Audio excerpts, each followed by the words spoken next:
चलिए, एक शासक है आपको खिज्र खां। खिज्र खां, खिज्र खां का शासन 1414 से लेकर के 1421 के बीच रहा है। फिर दूसरा शासक है आपको मुबारक शाह। दूसरा शासक कौन है आपको? मुबारक शाह। मुबारक शाह, और इसका शासन रहा 1421 से 1434। और फिर तीसरा शासक रहा है मोहम्मद शाह, और जो मोहम्मद शाह है, मोहम्मद शाह का शासन रहा है 1434 से 1443। 1434 से 1443। मोहम्मद शाह के बाद अगले शासक जो सैयद वंश के अंतर्गत रहे हैं वे हैं आपको अलाउद्दीन आलम शाह। अलाउद्दीन आलम शाह। अलाउद्दीन आलम शाह का जो शासन है वह आपको 1443 से लेकर के 1451 के बीच में रहा है। 1451 के बीच में रहा है। तो कुल मिलाकर के अगर आप देखिएगा तो जो आपको सैयद वंश है, सैयद वंश में जो है कुल मिलाकर के यही 4 शासक हुए, और इन्हीं 4 शासकों के विषय में जो है सैयद वंश के अंतर्गत हमें देखना है। ठीक है, देखिए आज हम अभी जब आ रहे थे हम एक गाना सुन रहे थे। ठीक है, गाना सुन के आए। कौन गाना सुन के आए हैं बताते हैं, बता दे। गाना सुन रहे थे, दुनिया में कितना गम है, मेरा गम कितना कम है। देखिए आप लोग तो हल्ला कर दिए।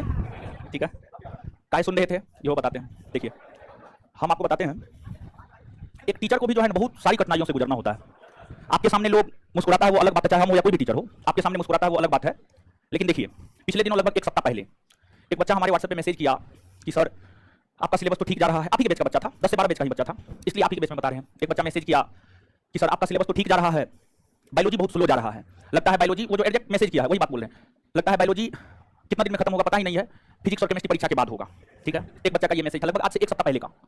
हम आपको चाहे तो पूरा का पूरा हम दिखा सकते हैं, नंबर तो याद है नहीं, समझ गए। एक ये बात है, ठीक है, स्क्रीनशॉट बिट्टू सर बोल रहे थे। हाँ ठीक है, एक ये बात हुई। उसके बाद जो है देखिए इस कैंपस के भीतर हम आपको बताते हैं, जो हमको बहुत पर्सनली जानता है, और इस कैंपस के लोग, इस कैंपस के टीचर हो, कैंपस का मालिक हो या कैंपस के भीतर कोई भी संस्थान हो, सब ये बात कहता है। जितना रोशन आनंद विद्यार्थी के विषय में सोचता है उतना कोई टीचर नहीं सोचता है। हर टीचर ये बात, टीचर तक ये बात बोलता है, समझिए, टीचर तक ये बात बोलता है।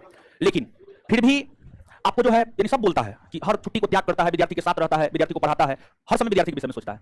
आज सुबह में जब जगे, जानते हैं जब बेड पे जाते हैं ना 5 से 10 मिनट में नींद आ जाता है, छाती दर्द करता है, पैर दर्द करता है, सब चीज दर्द करता है, समझ गए। लेकिन इसके बावजूद जो है अरे बोलते हैं जोर से तो छाती दर्द करता है। आपको नहीं पता है, आप आकर के 1 घंटा बोल के देखिए, औकात पता चल जाएगा। जब हम अपने जीवन का पहला क्लास लिए थे ना, हम अपने जीवन का पहला क्लास लिए थे जब हम 10वां क्लास में पढ़ते थे।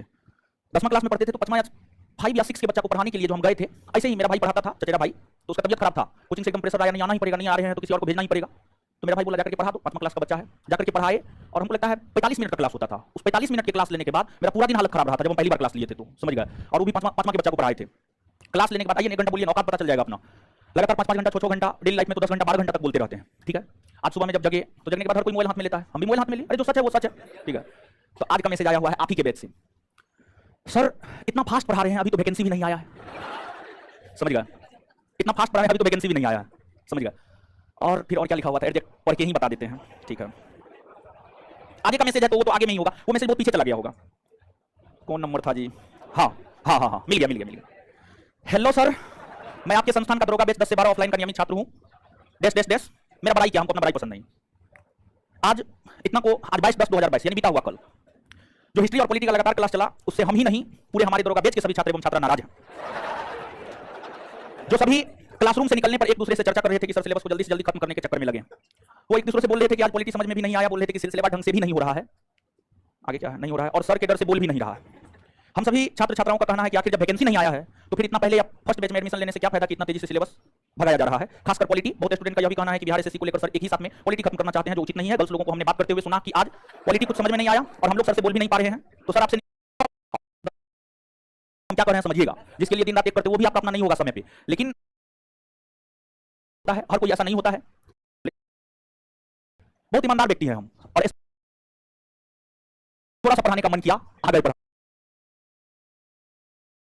इतना खरी खोटी हमको सुना दिए, और उस बच्चा को पूरे लॉकडाउन हम रोंदे हैं, ना दशहरा में घर जाने दिए, ना छठ में घर जाने, किसी भी चीज में घर नहीं जाने दिए।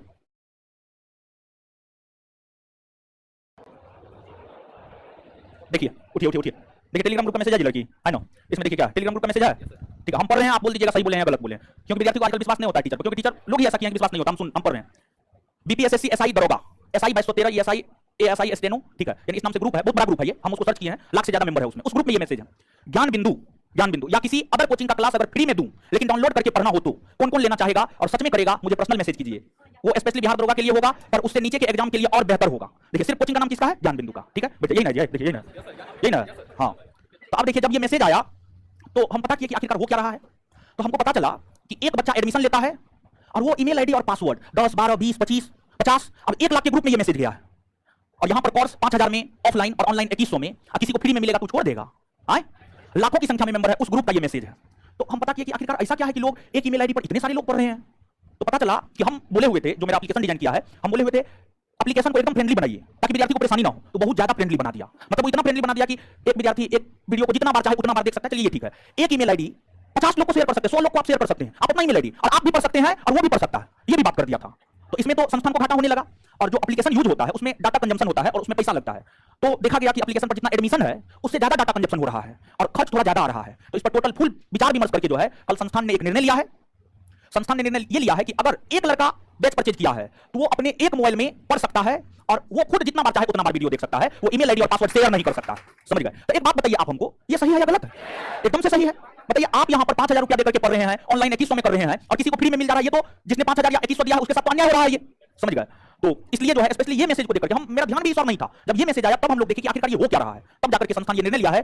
और आज सुबह में जब माइंड ब्लॉक हो गया था तो हम बहुत सारा कॉल रिसीव किए, बहुत सारा लड़का बहुत सारी लड़की हमको कॉल किया कि सर मेरा आईडी ब्लॉक हो गया है, मेरा आईडी ब्लॉक हो गया, क्यों हो गया है? तो सर हम अपने भाई को दे दिए, और हम आज लगभग 50 कॉल रिसीव किए हैं सुबह 8 से लेकर 10 के बीच में। दो बहाना कॉमन आया, हम और मेरा भाई पढ़ रहे थे, एक ये बहाना, दूसरा यानी सबके पास भाई है, सबके पास भाई है, एक बात ये। दूसरा, सर मोबाइल खराब हो गया, मोबाइल चेंज कर लिए, नया मोबाइल लिए हैं, एक दूसरा बहाना, ये कॉमन, सब यही बोला, यही तो बहाना बोला, तीसरा बहाना कोई बोला ही नहीं है। और उल्टे जो है हम ही को रेगुलेशन पढ़ाने लगा। ठीक है, आप जो है पहले काहे नहीं कर दिए, पहले काहे नहीं ये व्यवस्था था कि एक आईडी हम दूसरे को शेयर नहीं कर सकते हैं? हमको तो पता भी नहीं था, हमको तो ये पता था कि एक ईमेल आईडी से एक ही लोग कर सकता है। लेकिन जब ये मैसेज देखे ना तो ये मैसेज दिमाग खोल दिया मेरा कि आखिरकार कुछ ना कुछ तो ऐसा है, गड़बड़ हो रहा है। तब हम पता किया अपनी टेक्निकल टीम से, तो हमको ये सब बात पता चला और फिर हम अपना डिसीजन दिए कि आपको जो है ऐसा सिस्टम करना है कि एक ईमेल आईडी से एक ही व्यक्ति पढ़े, एक ही मोबाइल में लॉगिन हो, 72 मोबाइल में लॉगिन ना हो। समझ गए? जिसको पढ़ना है वो खर्च करेगा तब पढ़ेगा, ऐसे फ्री में थोड़े होगा जी। ये तो आप लोग के साथ अन्याय हो जाएगा। कुल मिलाकर के हम सोचे, उसके बाद जाकर के ये डिसीजन लिए हैं। अब इसमें लोगों को बुरा लगे अच्छा लगे हमको उससे क्या मतलब, हमको उससे कोई मतलब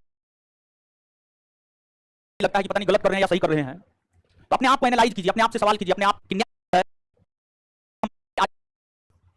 10 बजे से क्लास नहीं होगा या फिर पूरा छुट्टी दे देते हैं, 3 तारीख से अपना आइएगा पढ़िएगा। ठीक है, क्योंकि उसमें जिक्र हुआ है पूरे दरोगा बैच का। ठीक है, और पूरे लड़की का भी बैच हुआ, लड़की का भी जिक्र हुआ। आइए सबसे पहले तो आज पढ़ते हैं हम, फिर उसके बाद लास्ट में छुट्टी देना होगा, छुट्टी दे देंगे, आराम से जाइएगा, मजा मारिएगा। चलिए अब आइए पढ़ते हैं, अब आइए पढ़ते हैं। और जानते हैं एक बात और बताते हैं, हमारे जीवन में जो भी होता है ना, हम किसी ना किसी बैच में अपने जीवन की हर बात शेयर कर देते हैं। चाहे विद्यार्थी हमको लेकर क्या बोलता है, हम विद्यार्थी को लेकर क्या सोचते हैं। मेरा हर बात, कोई भी बात छुपा हुआ नहीं है। अगर आप हमको गाली देंगे, हम बोलते हैं ना कोई विद्यार्थी गाली आता भी है, समझिए, अगर गाली वाला मैसेज आता तो हम वो बात आपको बोल देते हैं कभी ना कभी, समझे। तो सैयद वंश दिल्ली सल्तनत के अंतर्गत जो आपको गुलाम खिलजी, तुगलक, सैयद, लोदी, ये पांच राजवंश के शासकों ने शासन किया। ये जो 5 राजवंश के शासकों ने शासन किया, इस 5 राजवंश में से चार वंश के शासक सुन्नी मुसलमान थे। सुन्नी मुसलमान। देखिए, मुस्लिमों को मूलतः 2 वर्गों में शिया और सुन्नी में बांटा गया था। तो 4 राजवंश सुन्नी मुसलमान था, एकमात्र राजवंश ऐसा था जो शिया मुसलमान था। और यह अपवाद है, और अपवाद है इसलिए इस बात को आपको याद रखना है। तो सैयद वंश शिया मुसलमान था, शिया। जो सैयद वंश था यह आपको शिया मुसलमान था, शिया। तो शिया किसे कहा गया अगर आपको याद हो? हजरत मोहम्मद साहब के दामाद मोहम्मद अली थे। मोहम्मद अली के शिक्षा में जो विश्वास करता था उसे शिया मुसलमान। अब मोहम्मद अली के दामाद की शिक्षा में जो विश्वास करते थे वे शिया मुसलमान। मोहम्मद अली हजरत मोहम्मद साहब के दामाद। तो जो शिया मुसलमान है वो अपने आप को मोहम्मद हजरत साहब का वंशज बताता है, मोहम्मद हजरत साहब का वंशज बताता है। मतलब जो सैयद वंश के शासक हैं, ये अपने आप को पैगंबर हजरत मोहम्मद साहब, पैगंबर हजरत मोहम्मद साहब का वंशज बताता है, पैगंबर हजरत मोहम्मद साहब का वंशज बताता है। सैयद वंश के शासन की स्थापना खिज्र खां के द्वारा की गई। आप याद कीजिए, अगर आपको पिछला सेशन याद हो तो पिछला सेशन में हम आपको यह बात बताए थे कि जो तुगलक वंश है, तुगलक वंश के अंतिम शासक नासरुद्दीन महमूद शाह के शासनकाल में तैमूर का आक्रमण भारत पर हुआ। जब तैमूर ने भारत पर आक्रमण किया था तो यह वही खिज्र खां है जिसने तैमूर को भारत में सहायता प्रदान किया। तैमूर को भारत को लूटने में खिज्र खां ने सहायता प्रदान किया था। इसलिए जब तैमूर भारत से बाहर जा रहा था तो तैमूर ने खिज्र खां को लाहौर, मुल्तान, दीपालपुर, तैमूर ने खिज्र खां को लाहौर, मुल्तान और दीपालपुर का क्षेत्र दे दिया। खिज्र खां को लाहौर, मुल्तान, दीपालपुर का क्षेत्र प्राप्त हुआ। धीरे धीरे खिज्र खां ने अपनी योग्यता के बल पर तुगलक वंश के शासन को समाप्त कर वहां सैयद वंश के शासन की स्थापना की। सैयद वंश के प्रथम संस्थापक और सबसे महान शासक, सैयद वंश के प्रथम शासक भी खिज्र खां, संस्थापक भी खिज्र खां, और सैयद वंश के सबसे महान शासक भी खिज्र खां, सबसे महान शासक भी खिज्र खां। तो खिज्र खां ने सैयद वंश के शासन की स्थापना की। स्थापना करने के बाद खिज्र खां ने कभी भी सुल्तान की उपाधि धारण नहीं की, अपने आप को कभी सुल्तान नहीं कहा, अपने आप को कभी भी सुल्तान नहीं कहा, बल्कि खिज्र खां ने अपने आप को रैयत आला कहा, या तैमूर का मातहत कहा, तैमूर का प्रतिनिधि कहा, तैमूर का उत्तराधिकारी कहा। तो जो आपको खिज्र खां था, यह कभी भी रैयत आला की कभी भी सुल्तान की उपाधि धारण नहीं की, कभी भी सुल्तान की उपाधि खिज्र खां ने धारण नहीं की, बल्कि अपने आप को रैयत आला की उपाधि या तैमूर के मातहत के तौर पर अपने आप को संतुष्ट रखा। और खिज्र खां जब सुल्तान बना तो यह तैमूर को कर भेजा करता था, टैक्स भेजा करता था। और खिज्र खां ने जो सिक्का चलाया, उस सिक्का पर तैमूर का चित्र नाम अंकित करवाया, तैमूर का चित्र, तैमूर का नाम अंकित करवाया। और तैमूर के प्रतिनिधि के तौर पर ही खिज्र खां शासन करते रहे। खिज्र खां का निधन 1421 में हो गया। 1421 में जब खिज्र खां का निधन हो गया तो खिज्र खां का उत्तराधिकारी उसका पुत्र मुबारक शाह बना। जब मुबारक शाह शासक बना, सुल्तान बना, तो मुबारक शाह ने अपने आप को तैमूर का मातहत नहीं कहा, तैमूर का प्रतिनिधि नहीं कहा, बल्कि इन्होंने अपने आप को स्वतंत्र शासक घोषित किया, सुल्तान घोषित किया। सैयद वंश के प्रथम शासक मुबारक शाह हुए, जिन्होंने अपने आप को सुल्तान घोषित किया, कहा कि हम सुल्तान हैं। साथ ही साथ इन्होंने तैमूर तथा उसके पुत्र शाहरुख, तैमूर का पुत्र शाहरुख था, तैमूर और उसके पुत्र शाहरुख को कर देना बंद कर दिया। कहा ना, हम स्वतंत्र सुल्तान हैं, हम किसी को कर उर नहीं देंगे। मतलब यहां पे समझिएगा, आपसे पूछा जा सकता है, नोट में यह बात स्पष्टता पूर्वक नहीं है, लेकिन नोट में है, नोट में है यह बात, लेकिन पूर्णतः क्लियरली नहीं लिखा हुआ है, जिस वे में हम आपको बता रहे हैं। आपसे पूछा जा सकता है कि दिल्ली सल्तनत के किस सुल्तान ने तैमूर को कर दिया? और दूसरा प्रश्न, दिल्ली सल्तनत के किस सुल्तान ने तैमूर को कर देना बंद कर दिया? तो अगर कहेगा दिल्ली सल्तनत के किस सुल्तान ने तैमूर को कर दिया, तो आंसर खिज्र खां। और अगर पूछा जाएगा कि किसने कर देना बंद कर दिया, तो उत्तर मुबारक शाह, उत्तर मुबारक शाह, मुबारक शाह, मुबारक शाह। तो आपको मुबारक शाह, तैमूर और उसके पुत्र शाहरुख को कर देना बंद कर दिया। और ध्यान दीजिएगा, तैमूर का पुत्र शाहरुख, और तैमूर का वंशज था बाबर, बाबर, मुगल वंश बाबर। हर बाबर जब शासक बना तो शाहरुख नाम से सिक्का चलवाया था, शाहरुख नाम से सिक्का बाबर चलवाया था, और बाबर तैमूर का ही वंशज था, तैमूर का वंशज था। आगे बताएंगे, ठीक है, आगे आपको पता चल जाएगा, तैमूर का वंशज था। इसके बाद मुबारक शाह ने अपने नाम का सिक्का चलवाया, और जो सिक्का पर तैमूर का नाम था उसको हटा दिया, तैमूर का नाम सिक्का पर से हटा दिया, और अपने नाम का सिक्का मुबारक शाह ने चलवाया। यह अपने आप में किया गया एक बहुत बड़ा परिवर्तन था। लेकिन जब मुबारक शाह तैमूर के पुत्र शाहरुख को कर देना बंद कर दिया, शाहरुख तैमूर इतना योग्य नहीं था। अगर शाहरुख तैमूर इतना योग्य होता तो वो आक्रमण करता मुबारक शाह पर, पराजित करता, अधीनता स्वीकार करवाता और कहता कि तुमको कर देना होगा। लेकिन शाहरुख उतना योग्य था नहीं, जिस वजह से वो भारत पर आक्रमण भी नहीं किया और ये स्वतंत्र हो गए। विद्वान व्यक्ति था ये। इन्होंने अपने दरबार में याहिया बिन अहमद सरहिंदी, याहिया बिन अहमद सरहिंदी, याहिया बिन अहमद सरहिंदी मुबारक शाह के दरबार में रहता था, जिसने तारीख मुबारक शाही नामक ग्रंथ की रचना की है। और जो तारीख मुबारक शाही नामक ग्रंथ है वह हमें मुबारक शाह और पूरे सैयद वंश के शासन के विषय में जानकारी प्रदान करता है। साथ ही साथ इन्होंने यमुना नदी के तट पर मुबारकाबाद नामक शहर को बसाया। यमुना नदी के तट पर दिल्ली के भीतर मुबारकाबाद नामक शहर को इन्होंने बसाया। शासन प्रशासन करते हुए संतान नहीं था, और मुबारक शाह का अपना कोई पुत्र, अपना कोई संतान नहीं था, जिस वजह से मुबारक शाह का उत्तराधिकारी उसका भतीजा मोहम्मद शाह बना। मुबारक शाह का उत्तराधिकारी उसका भतीजा मोहम्मद शाह बना, और मोहम्मद शाह को सुल्तान बनाने में सबसे महत्वपूर्ण भूमिका अदा किया था मलिक उल सरवर। मलिक उल सरवर ने मोहम्मद शाह को सुल्तान बनाने में सबसे महत्वपूर्ण भूमिका अदा किया, जिस वजह से मोहम्मद शाह ने अपना वजीर अपना प्रधानमंत्री मलिकुल सरवर को बनाया, मलिकुल सरवर को बनाया।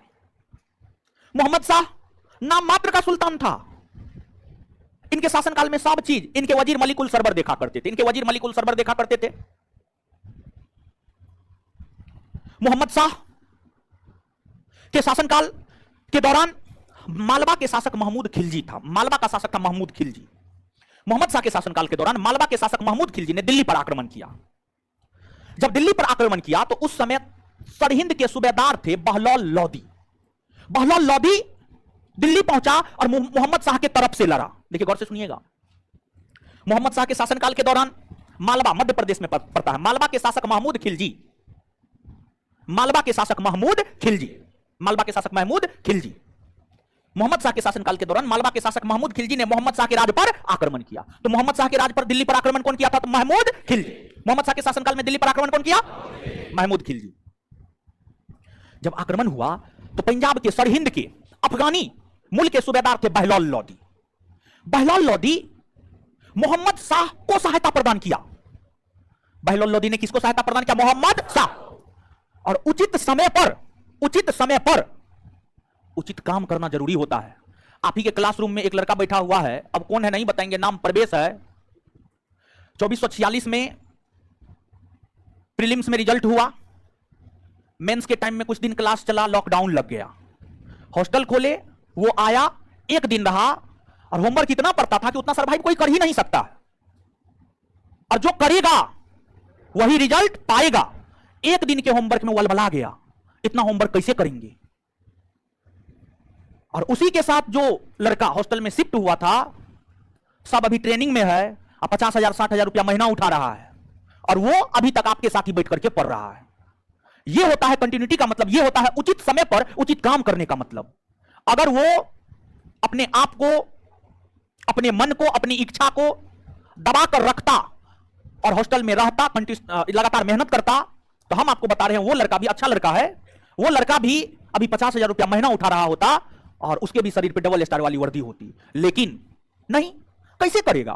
अरे त्याग, पिछले दिनों हम अपने स्टेटस में लगाए थे, त्याग और मेहनत हर कोई नहीं कर सकता है, और त्याग और मेहनत हर कोई नहीं कर सकता है, इसलिए हर कोई सफलता का स्वाद भी नहीं चख सकता है। अगर वही लड़का त्याग करता, मन को दबाता रहता, तो रिजल्ट होता, अभी जीवन का लुत्फ उठा रहा होता, जीवन का मजा ले रहा होता। लेकिन अभी भी जैसे आप हैं वैसे आज वो भी है, और ऐसे बहुत सारे एग्जाम्पल तो जो क्लास में हम उसका बता दिए हैं। तो जीवन में आपको त्याग करना होगा, जीवन में आपको मेहनत करना होगा।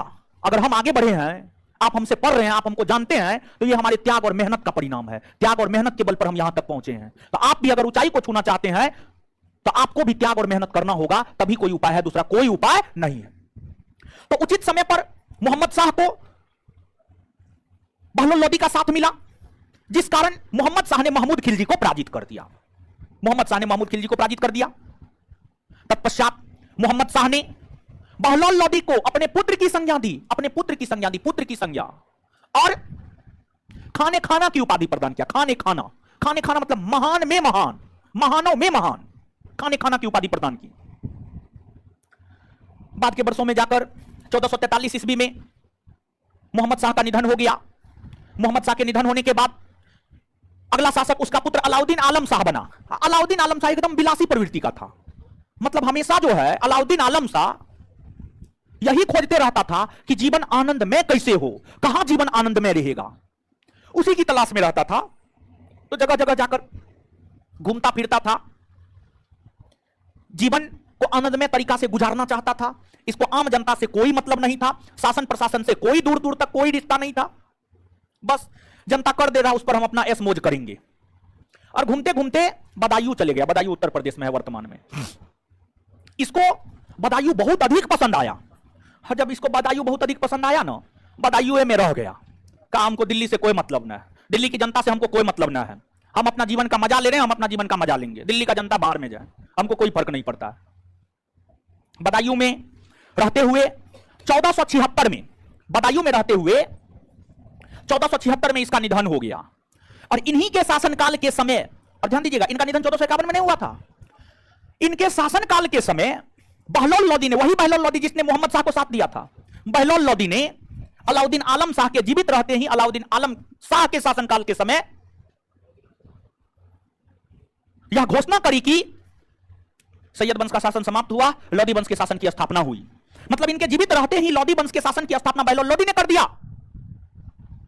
इन्होंने कोई विरोध नहीं किया। इसको शासन प्रशासन से कोई मतलब ही नहीं था, इसको सेना फेना से कोई मतलब ही नहीं था। इसको पैसा चाहिए, अपना जीवन आराम ऐसो आराम से गुजरना चाहिए, बस इसी से मतलब था। अगर ये बहलोल लोदी का विरोध भी करता तो बहलोल लोदी योग्य व्यक्ति था, वो इसको पराजित कर देता। इसको मालूम हो गया जाएंगे तो मारे जाएंगे, उससे बढ़िया आराम से चूड़ी पहन के बैठे रहे, आजीवन का मजा लेते रहे। प्रतिरोध भी नहीं किया, कुछ नहीं किया। और इस प्रकार सैयद वंश के शासन की समाप्ति हुई और लोदी वंश के शासन की स्थापना हुई। लोदी वंश के शासन की स्थापना हुई। तो अब आगे आपको लोदी वंश है, आगे आपको लोदी वंश है। जो लोदी वंश है इसका शासन है 1451 से 1526, 1451 से 1526, 1451 से 1526। तो अब हम इसकी बात करेंगे, लेकिन उससे पहले हम चाहेंगे कि आप एक बार सैयद वंश को पढ़ लीजिए, याद करवा देंगे, बेटर रहेगा।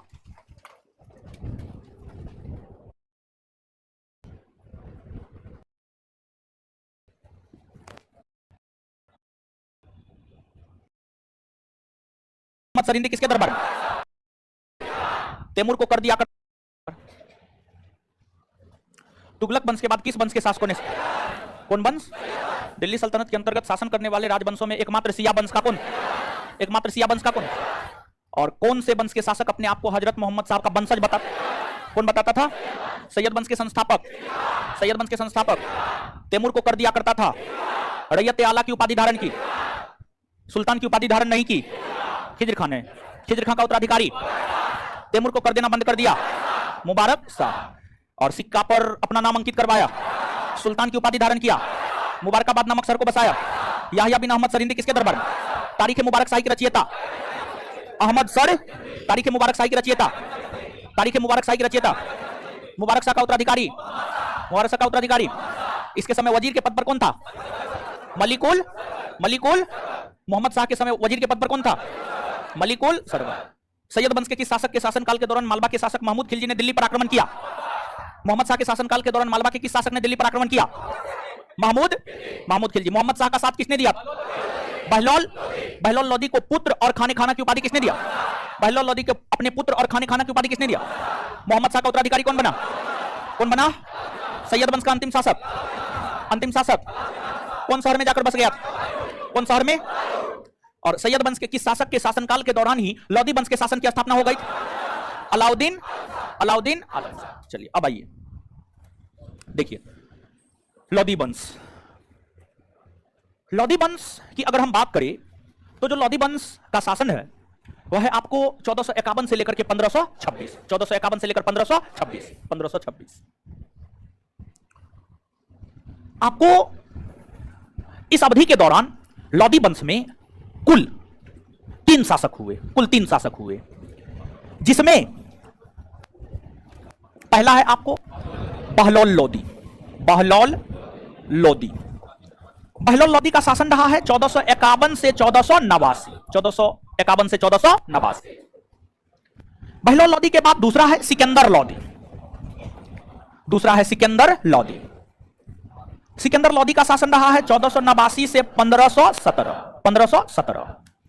और इसके बाद आगे रहा है इब्राहिम लोदी, इब्राहिम लोदी, इब्राहिम लोदी 1517 से 1521, sorry 26, sorry sorry sorry sorry 26, 1521, 1517 से 1526, 26। देखिए लोदी वंश के जो शासक थे, कुल मिलाकर के आप जा रहे हैं दिल्ली सल्तनत के अंतर्गत राजनीतिक व्यवस्था आपका समाप्त होने जा रहा है, मतलब शासकों के विषय में समाप्त होने जा रहा है। इसके बाद प्रशासनिक, आर्थिक, सैन्य व्यवस्था, स्थापत्य, विज्ञान, कला, इन सभी चीजों को हम देखेंगे। आपका दिल्ली सल्तनत के अंतर्गत राजनीतिक व्यवस्था आपका समाप्त होने जा रहा है। तो आप दिल्ली सल्तनत के अंतर्गत ऐबक से लेकर के इब्राहिम लोदी तक को पढ़े हैं। इसमें हम चाहेंगे कि थोड़ा सा आप घटाइएगा, 1489 में से 1451 को घटाइए तो कितना वर्ष होता है? घटाइए थोड़ा सा।